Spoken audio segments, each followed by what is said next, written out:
that 63% of people remember stories, whereas only 5% remember stats. Stories are hardwired into our brains, passed down from generation to generation. I'm Andrew Barbuto, and today I'll tell you how to craft and tell persuasive stories that help you overcome objections, differentiate yourself, and create urgency. You'll also learn what to do when you don't have any stories to tell yourself, when to use stories, and best practices for crafting your delivery. By the end, you'll have a framework to craft stories that significantly improve your sales meetings. Let's get into it. Let's start out with what to do if you don't have your own stories.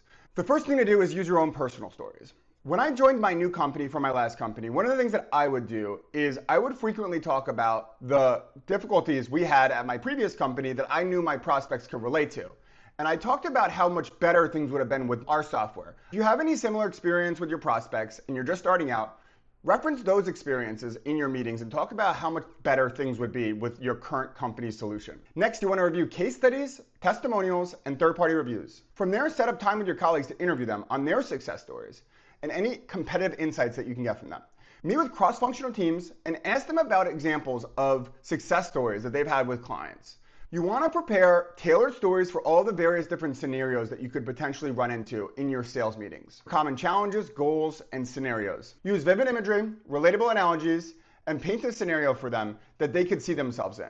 Now let's review what a framework looks like for a successful sales story that's going to resonate with your prospects. The first thing you want to do is lay out a relatable client story about a similar customer experience. Highlight doubts or hesitations that they faced. Then explain how your solution resolved those issues. Finally, talk through the outcomes of your solution. That way they can see a picture of what their lives could be like post-sale. Make sure to include measurable outcomes so that way it's tangible. And then ask them, what would this mean for your business? A few examples of stories that you could tell throughout your meetings.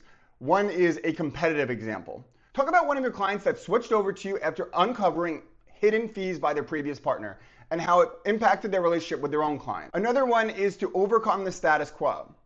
Talk about a hesitant client that lost a major account due to a lack of transparency from their existing partner. Another use case is talking about the opportunity cost. Reference how one of your customers ended up delaying their decision, all of the business that they lost and regretted not making that decision sooner. Make it tangible for them. Talk about how one of your clients was able to create $250,000 in incremental profits by switching to your solution. You want to create an emotional connection, like the fear of missing out. So that way they can imagine all of the potential benefits that they're leaving on the table by not making a decision. People make changes based on emotions and they justify their decision with logic. You should use stories in both scenarios when you're trying to create an emotional connection with them and when you're trying to get them to help with making the case internally to their own team. Now let's talk about some best practices for telling stories. You want to make sure that you're using strong tonality. Make sure that you're switching up the speed that you're speaking at, you're emphasizing key points of the story, and you're always engaging them with questions and making sure that they can relate to your story. Use a transition phase like, let me share an example so that way you could see how this could work for you. Paint them a before and after picture by minimizing the disruption to their business and maximizing the outcome and the potential results that they could have. Always be engaging with the prospect, asking them if they can relate to the story, if they've experienced anything similar. To recap, stories are 13 times more likely to be remembered than stats. They create an emotional connection with your prospect that they can then see themselves in. This can both create that emotional desire to buy from you and provide them with the logic that they need to justify their decision internally. Use stories to differentiate, overcome objections, and motivate action. I hope you found this helpful. If you did, please like and subscribe this video.